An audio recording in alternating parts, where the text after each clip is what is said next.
Ən gözəl ballı tortun reseptini bölüşürəm. Əvvəlcə şəkər tozunu az istilikdə əridirəm. Üzərinə bal əlavə edirəm, amma piltədən götürürəm. Soda və yağ əlavə edib qarışdırıram.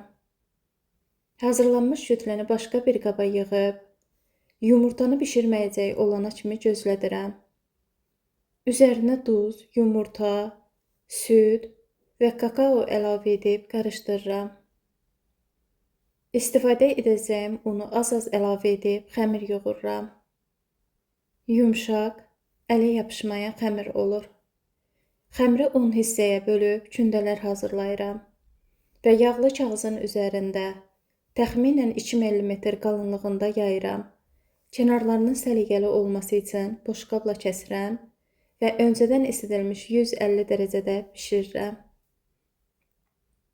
Qaymaq və qatlaşdırılmış şirin südü qarışdırıb, krem hazırlayıb, tortu yığıram. Üzərinə süd və şokoladı əridib əlavə edirəm. Kənarlarına isə ovuntular, zövqə görə bəzəyirik.